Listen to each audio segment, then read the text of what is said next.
Hello to all. आज हम आपकी कक्षा 11 के चैप्टर इस्लाम का उदय और विस्तार के बारे में अध्ययन को आगे बढ़ाते हुए जो टॉपिक पढ़ेंगे वो है विद्या और संस्कृति के बारे में कि किस तरीके से इस्लाम धर्म में विद्या संस्कृति का विकास हुआ, क्या क्या उसमें चेंजेस हुए और किस तरीके से उसमें क्या क्या चीज़ों में परिवर्तन आया, उस सब के बारे में पढ़ेंगे। जैसे कि इसके जो मुख्य बिंदु हैं अगर आप उसे देखें तो ये बताया है कि अब इस्लाम संस्कृति जो है वो अन्य लोगों के संपर्क में भी आने लगी थी, जिसके कारण मुसलमानों के धार्मिक और सामाजिक अनुभवों में बहुत महत्वपूर्ण परिवर्तन आए। जैसे कि कुछ ऐसे इस्लामिक लोग थे जो कि हिंदू या क्रिश्चियन या किसी अन्य धर्म के संपर्क में आए, जिस वजह से वो जिस धर्म के साथ में रहे उस धर्म में होने वाले रीति रिवाज और संस्कृति को भी उन्होंने अपने धर्म के साथ मिक्स किया, यानी कि उसमें काफ़ी चेंजेस देखने के लिए मिले। एक दूसरी बात यह है कि मध्यकाल आते आते उलेमा अपना अधिकांश समय कुरान पर टीका लिखने और मोहम्मद साहब की प्रामाणिक उक्तियों को और कार्यों को लिखने में लगाते थे। मध्यकाल का वक्त आते आते जितने भी उलेमा थे, जो भी मुस्लिम धर्म के अनुयायी थे, जो उस धर्म के पंडित और धार्मिक नेता कहे जाते थे, उन उलेमाओं का काम क्या हो गया था, मुख्य रूप से उनका ज़्यादातर समय कुरान को लिखने में जाया करता था, कुरान की व्याख्या करने में जाने लगा और वो मोहम्मद साहब के द्वारा जितने भी कार्य किए गए, जितने उन्होंने जो भी शिक्षा और नीतियाँ बताई, उन सबको एक्सप्लेन करने में उनका समय व्यतीत होने लगा। वो किस तरीके से एक्सप्लेन किया करते थे, लेखों के द्वारा। मोहम्मद साहब ने जो कुछ भी बताया अपने जीवन काल में, जो शिक्षाएं दी, जो कार्य किए, उन सभी को वो लिखित रूप से पुस्तिका में लिखने के लिए अंकन करने हेतु अपना जीवन व्यतीत करने लगे थे। और एक परिवर्तन जो आया वो ये था कि इस्लामी कानून तैयार करने के लिए विधि वेत्ताओं ने तर्क और अनुमान का प्रयोग भी किया, यानी कि जितने भी इस्लामी धर्म के अनुयायी थे उनमें जो वो प्रमुख शासक या नेता रहे जो कि कानून के ज्ञाता थे, उनका सहयोग लेकर के इस्लाम धर्म में नए कानूनों का निर्माण किया जाने लगा। जब इस्लाम धर्म में कानून निर्माण की बात की जाने लगी तो कानून निर्माण केवल किसी के कहे अनुसार या सुनी सुनाई बातों के आधार पर नहीं किया जाने लगा, बल्कि ऐसे व्यक्तियों का इसमें सपोर्ट लिया जाने लगा जिन लोगों को ऑलरेडी कानून का ज्ञान हो, जिनको पहले से ही कानून का विधि वेत्ता यानी कि कानून का ज्ञाता माना जाता हो। उनके ज्ञान का उपयोग करते हुए इस्लामी धर्म में नवीन कानूनों को ऐड किया गया था। इसके बाद जैसे एक और चीज़ हम देखेंगे, ये बताया है कि विधि शास्त्र के तरीकों पर मतभेद के कारण 8वीं और 9वीं शताब्दी में कानून की 4 शाखाएं बन गई, क्योंकि ये जितने भी विधि वेत्ता थे, अलग अलग इस्लामी धर्म के धार्मिक लोग थे, नेता थे, उनके विचार अलग थे। उनके विचारों में जब टकराव होने लगा तो उनके कानूनों के 4 आधार बनकर तैयार हो गए, और वो 4 आधार कौन से थे? मलीकी, हनफी, शफई और हम्बली। ये आपको याद करना है, एक बार आपको अंडरलाइन भी कर लेनी है।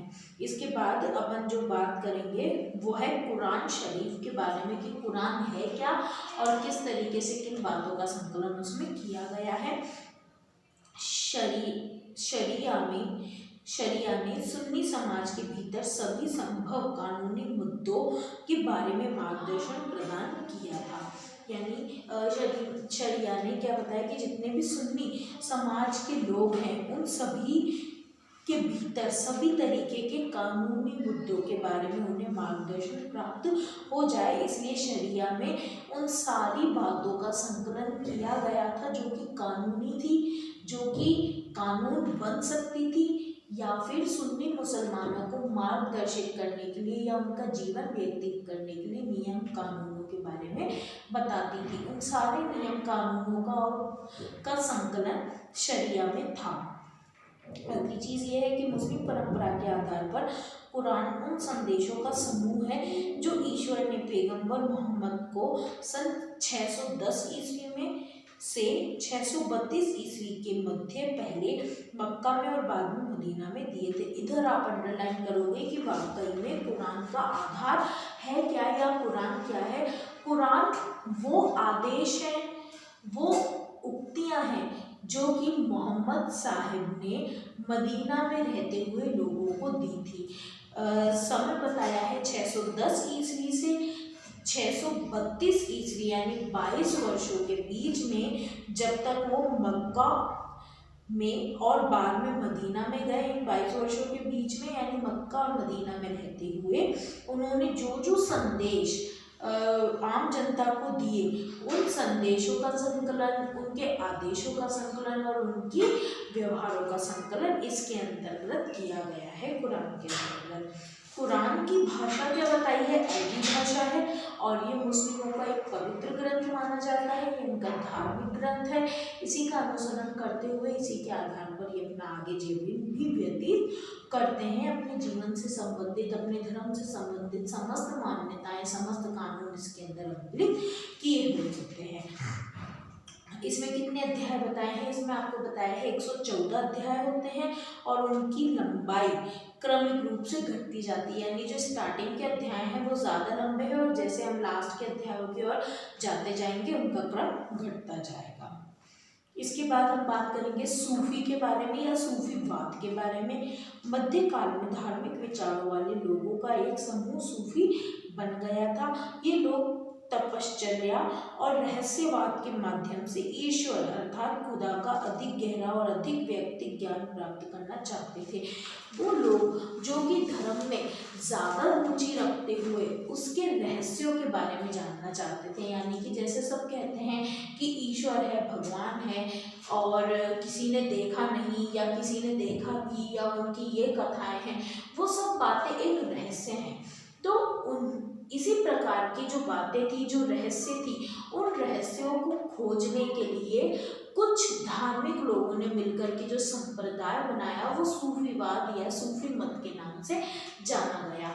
सूफी मत या सूफी संप्रदाय जो है इसका मूल कार्य क्या है कि ये इसके जीवन का आधार, इनके सूफीवाद को फॉलो करने का आधार क्या है? ये मानते हैं कि ईश्वर या अल्लाह जिसे ये कहते हैं उसके अंदर उसके जीवन से संबंधित या उसके चमत्कारों से संबंधित बहुत सारे रहस्य हैं और उन रहस्यों को जानना इनके जीवन का लक्ष्य है। उन रहस्यों को जानने से संबंधित ही इन्होंने अपने संप्रदाय में काफ़ी सारे कानूनों को भी संकलित किया है। सर्वेश्वरवाद ईश्वर और उसकी सृष्टि के एक होने का विचार है, जिसका आशय यह है कि मनुष्य की आत्मा को उसके निर्माता अर्थात परमात्मा के साथ मिलाना चाहिए। सर्वेश्वरवाद क्या स्थिति बताई है आपको? ये सूफीवाद से जुड़ी हुई एक बात है जो कि ये मानते हैं कि मनुष्य का जब जन्म हुआ है तो उसको जन्म के साथ मृत्यु प्राप्त करने के बाद ईश्वर में मिल जाना चाहिए और उस व्यक्ति की मृत्यु के बाद आत्मा का मिलन ईश्वर से कब हो पाएगा? जब वह अपने जीवन में सत्कर्म करेगा और उन कर्मों के माध्यम से जब उसकी आत्मा उसके शरीर से मुक्त होगी तो वो ईश्वर में जा मिलेगी, क्योंकि ईश्वर पवित्र है और वो पवित्र आत्माओं को ही अपने अंदर संकलित करता है।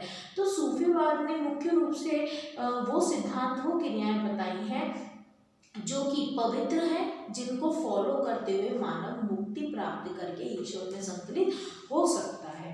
एक बात और इससे ये है संबंधित कि सूफीवाद धर्म, हैसियत, लिंग के भेदभाव में बिल्कुल विश्वास नहीं करता। वो सभी धर्मों को एक मानता है, ऊंच नीच में वो विश्वास नहीं करता है और स्त्री पुरुष में भी उसका कोई भेदभाव नहीं है। सबको समानता की दृष्टि से देखता है। उसके नियम, उसके द्वार सबके लिए एक समान रूप से खुले हुए हैं। और अब जो अगली बात अपन करेंगे वो है ज्ञान और विज्ञान की। अभी तक अपन ने बात कर ली है कुरान शरीफ, सूफी और के बारे में, विद्या संस्कृति के बारे में। अब हम बात करेंगे ज्ञान और विज्ञान के बारे में।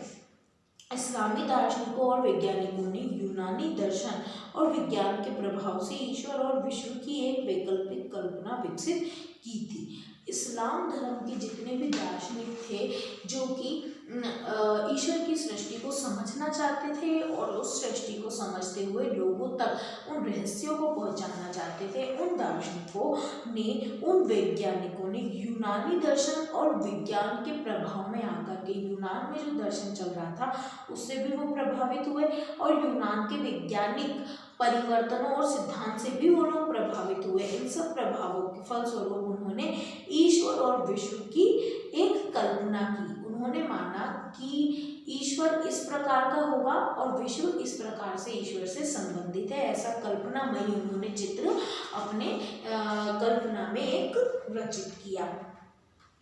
उमैयद और अब्बासी खलीफाओं ने ईसाई विद्वानों से यूनानी और सीरियाई भाषा की पुस्तकों का अनुवाद करवाया, क्योंकि ये लोग यूनानी दर्शन से बहुत प्रभावित थे। यूनानी दर्शन में बताए गए तथ्यों से को ये पसंद भी करते थे, उनसे संबंधित भी रहे थे, और यूनानी भाषा ये जानते नहीं थे और यूनानी दर्शन के बारे में जानना चाहते थे।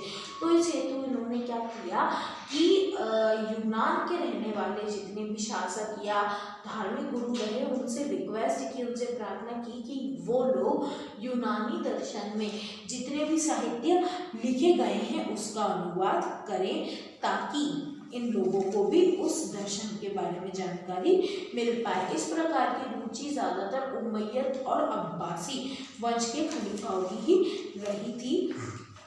अगली बात इससे संबंधित यह है कि इब्न सीना एक चिकित्सक था जिसने चिकित्सा के सिद्धांत के नाम से एक पुस्तक लिखी थी, वो था अल कानून फिल तिब। इस सिद्धांत को अल कानून फिल तिब के नाम से जाना गया और ये पुस्तिका के रूप में लिखा गया। इस पुस्तक में उन्होंने आहार विज्ञान के महत्व पर प्रकाश डाला, यानी इस पुस्तक में उन्होंने बताया है कि किस तरीके से मानव को स्वस्थ रहने के लिए उसे आहार का लेना कितना आवश्यक है और उस आहार को वो किस प्रकार से ले सकता है, या वो कौन कौन सा आहार है जो कि उसके शरीर के लिए स्वास्थ्यप्रद हो सकता है। और ये किताब का नाम क्या था? अल कानून फिल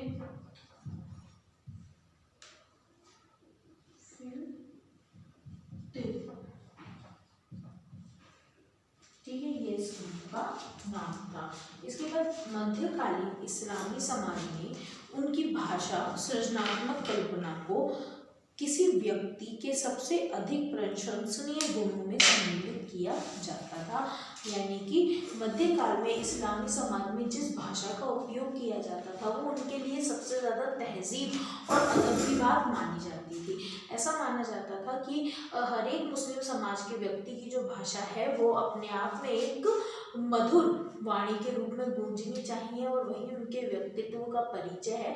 इसलिए मध्यकाल में इस्लामी धर्म में भाषा पर ज़्यादा ध्यान देते हुए उसकी मधुरता और उसकी शुद्धता पर ध्यान दिया गया। इसी कारण जो उस समय के व्यक्ति थे उन लोगों ने अधिक प्रशंसनीय गुणों में सम्मिलित किया जाता था, क्योंकि उनकी भाषा इतनी प्योर, स्वच्छ और मधुर होती थी कि उन लोगों को अधिक प्रशंसनीय गुणों के अंदर सम्मिलित कर लिया जाता था। साथ में ये बताया है इस्लाम जो है पूर्व काल की सबसे अधिक लोकप्रिय रचना संबोधन गीत थी। इस्लाम जगत में इस्लाम पूर्व काल की सबसे लोकप्रिय रचना का नाम क्या बताया है? कसीदा जिसे कहा जाता है। कसीदा मतलब संबोधन गीत, इसे नाम दिया गया है। ये सबसे प्राचीन रचना रही है इस्लाम पूर्व काल की। साथ में फारसी मूल के अबू नुवास ने शराब और पुरुष प्रेम जैसे नवीन विषयों पर भी उत्कृष्ट श्रेणी की कविताओं की रचना की है। एक फारस के रहने वाले व्यक्ति थे जिनका नाम था अबू नुवास। उन्होंने कुछ नवीन विषयों के ऊपर भी रचनाएं लिखी, टीकाएं लिखी। वो नवीन विषय क्या थे? शराब, मदिरा और पुरुषों का प्रेम। इस संबंध में उन्होंने काफी सारी रचनाएं लिखी। इसके बाद में समानी राज दरबार के कवि थे रुदकी। उनको नई फारसी कविता का जनक माना जाता है। इस पर आप अंडरलाइन कर लोगे। नई फारसी कविता का जनक किन्हें माना जाता है? रुदकी को।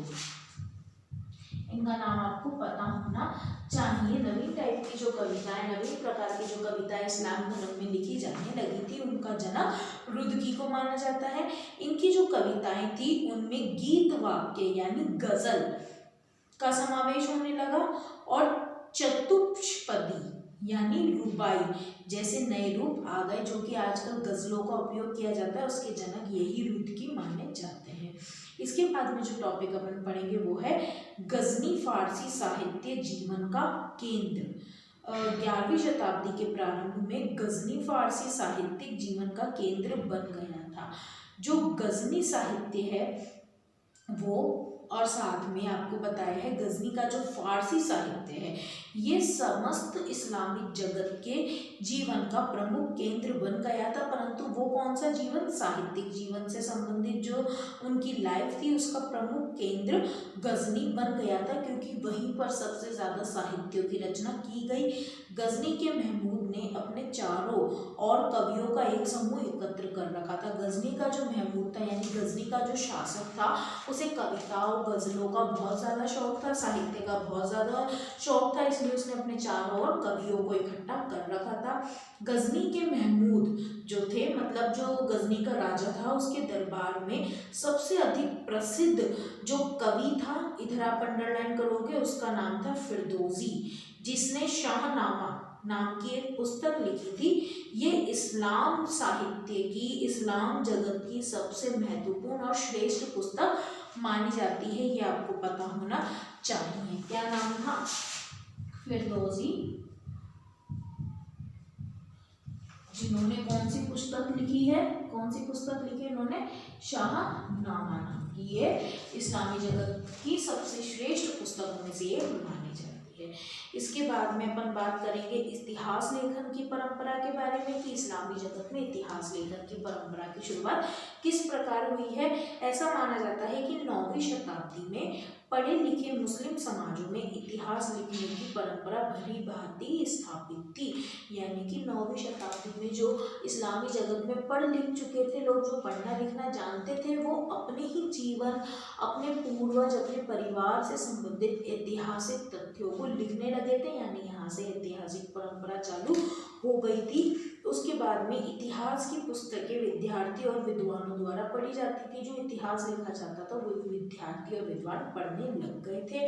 उसके बाद ऐसा माना जाता है कि एक व्यक्ति थे बालाधुरी नाम के, उनके द्वारा एक पुस्तक लिखी गई थी। उस पुस्तक का नाम था अंसब अल अशरफ, और एक थे तबरी, उनके द्वारा भी एक पुस्तक लिखी गई थी, उसका नाम था तारीख अल रसूल वक मुलूक, जिसके अंदर संपूर्ण मानव इतिहास का वर्णन किया गया है, ऐसा माना जाता है। इस तरीके से हमने देखा कि इस्लाम धर्म में इतिहास का लेखन भी प्रारंभ हो गया था, और मानव इतिहास का वर्णन करने वाली कुछ पुस्तकों के भी नाम बताए हैं, जिन पर आपको अंडरलाइन कर लेनी है, जैसे मैंने भी आपको बताया।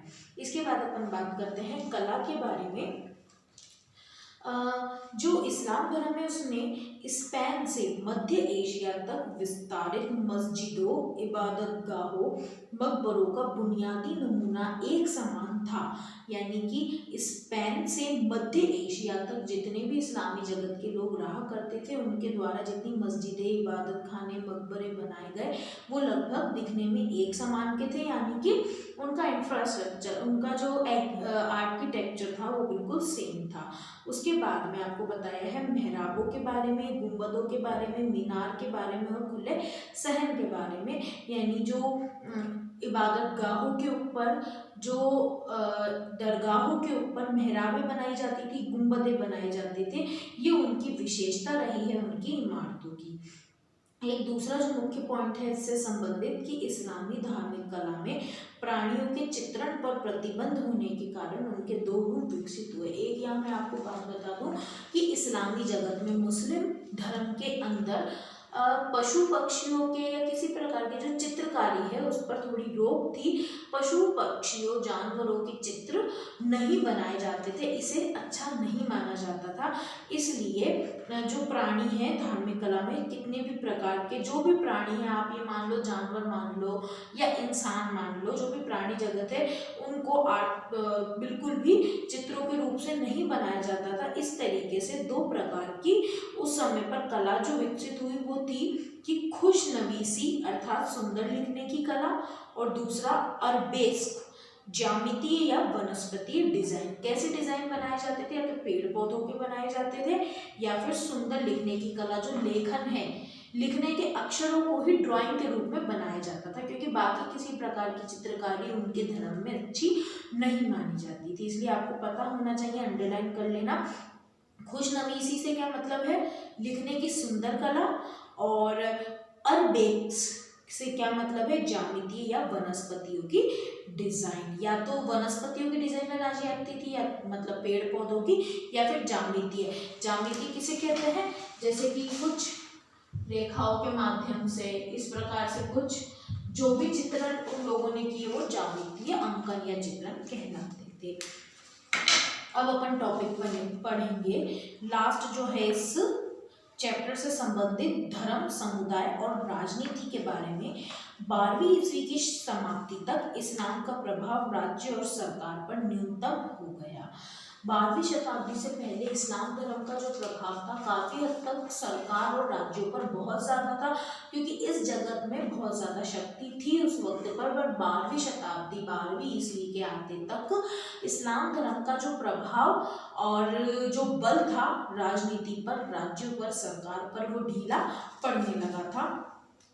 और इस काल में राजनीति से कई ऐसी चीजें जुड़ गई जिनकी कोई धार्मिक वैधता नहीं थी, जैसे राजतंत्र की संस्था, गृह युद्ध आदि। यानी कि इस समय तक क्या हुआ था, जो राजनीतिक जीवन है उस राजनीति में कई सारे ऐसे तत्व जुड़ गए थे जो बिल्कुल धर्म से अलग थे। यानी धर्म का राजनीति से कोई लेना देना नहीं था, पर फिर भी राजनीति अपने विकसित रूप में चली आ रही थी। और वो चीजें क्या थी, राजतंत्र जैसे एक बात बताई है, और एक थी गृह युद्ध। इसका इन दोनों विषयों का धर्म के अंदर कहीं भी कोई भी वर्णन नहीं है। उसके बाद कुछ सूफी दार्शनिकों का मत है कि नागरिक समाज को धर्म से स्वतंत्र हो जाना चाहिए। कुछ ऐसे सूफी दार्शनिक थे जो ये मानते थे क्योंकि राजनीति जो है वो धर्म से बिल्कुल अलग हो चुकी है, इस वजह से जो नागरिक है उसे अपने धर्म से समाज को अलग कर लेना चाहिए, नागरिक समाज को धर्म से स्वतंत्र हो जाना चाहिए और व्यक्तिगत आध्यात्मिकता को रीति और कर्मकांडों का स्थान ले लेना चाहिए। यानी कि व्यक्ति को अपनी आध्यात्मिकता में अपने अंदर ही ईश्वर के स्वरूप को जान करके अंतरात्मा से ही उसे पुकारना चाहिए और कर्मकांडों की कोई आवश्यकता नहीं पड़नी चाहिए। इस तरीके से अभी तक जो अपन ने पढ़ा वो इस पूरे चैप्टर का सार था। मैंने आपको मुख्य बिंदु बताए अभी तक सारे, और आपको इन लोगों को अंडरलाइन करते, इन चीज़ों को, इन लाइंस को अंडरलाइन करते हुए इस चैप्टर को पढ़ लेना है।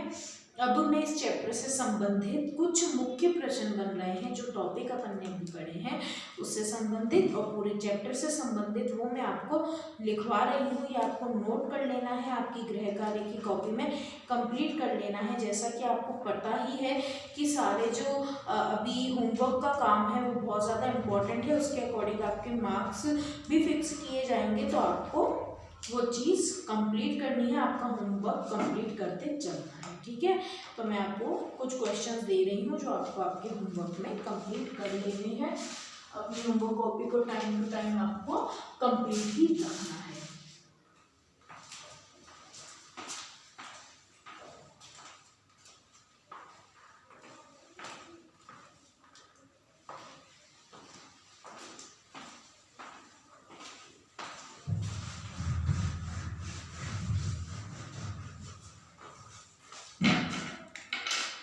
सबसे पहले मैं आपको बता रही हूँ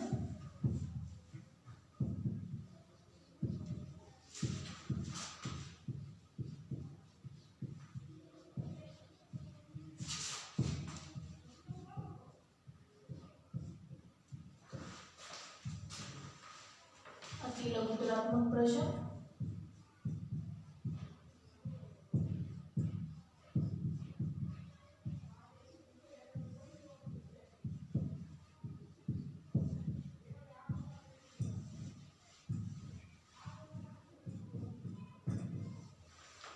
पहला प्रश्न है, पैगंबर मोहम्मद कौन थे?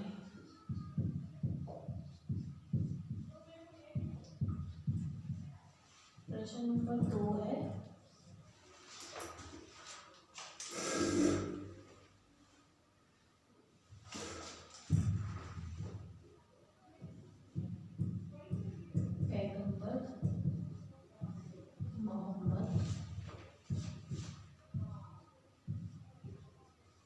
द्वारा दी गई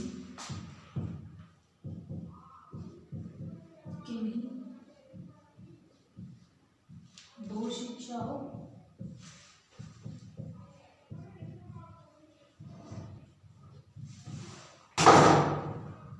के बारे में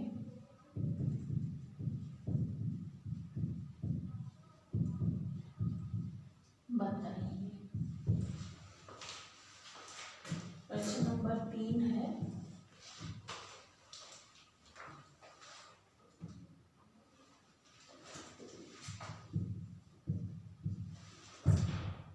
हिजरा क्या है? प्रश्न नंबर 4,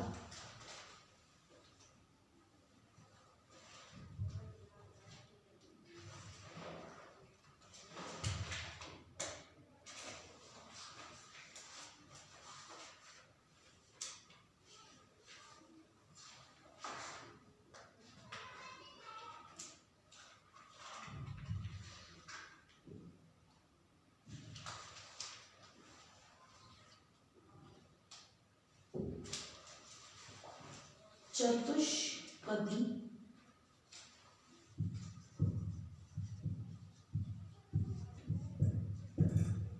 एवं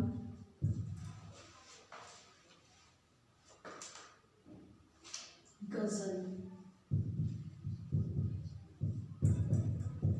क्या है?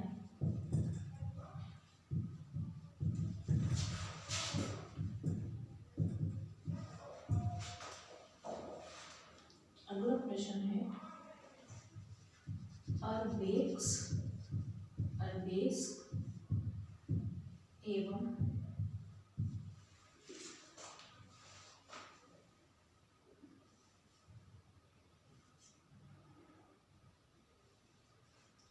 खुशनवीसी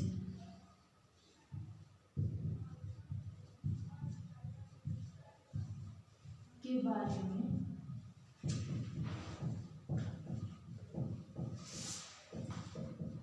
आप क्या जानते हैं?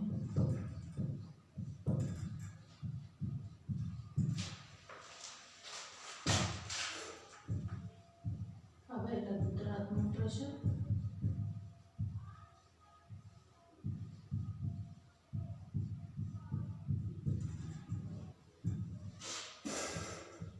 प्रश्न नंबर 6,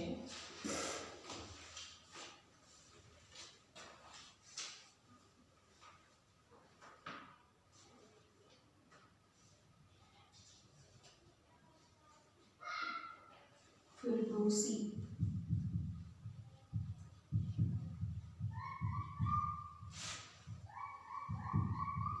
कौन था? टिप्पणी दीजिए। प्रश्न नंबर 7,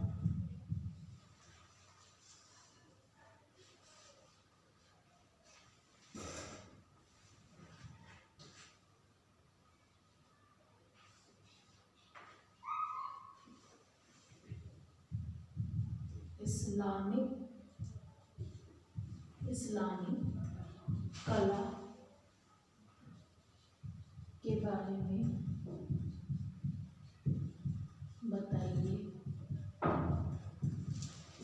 अगला प्रश्न है, प्रश्न नंबर 8,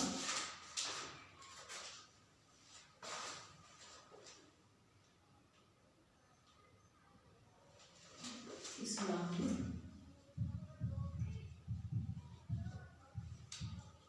दार्शनिकों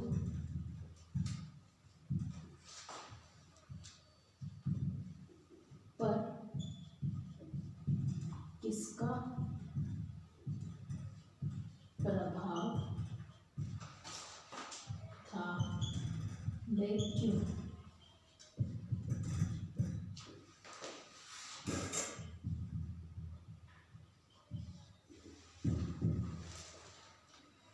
अगला प्रश्न है, कुरान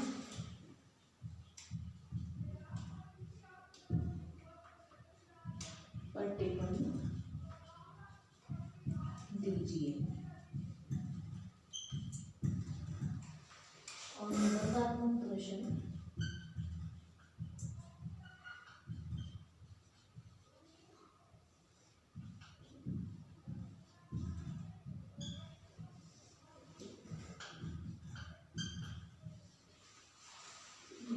क्वेश्चन यहाँ लिख देती हूँ, आप लोग नोट कर लीजिएगा।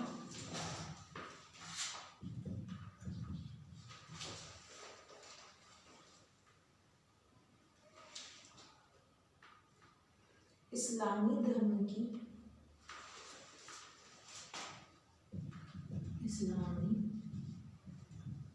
धर्म से संबंधित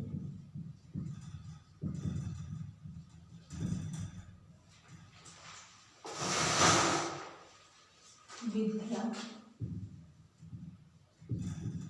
संस्कृति व सूफी विचार पर लेख लिखिए।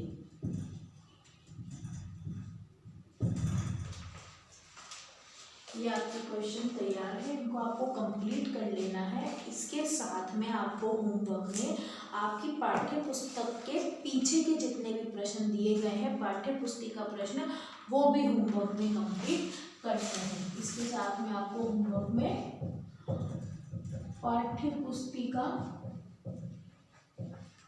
के प्रश्न भी कंप्लीट करने हैं, ठीक है। इनके अलावा तो ये आपको कॉपी में कंप्लीट करके रखना है काम। आगे का जो चैप्टर है वो अपन नेक्स्ट वीडियो में कंटिन्यू करेंगे। Thank you.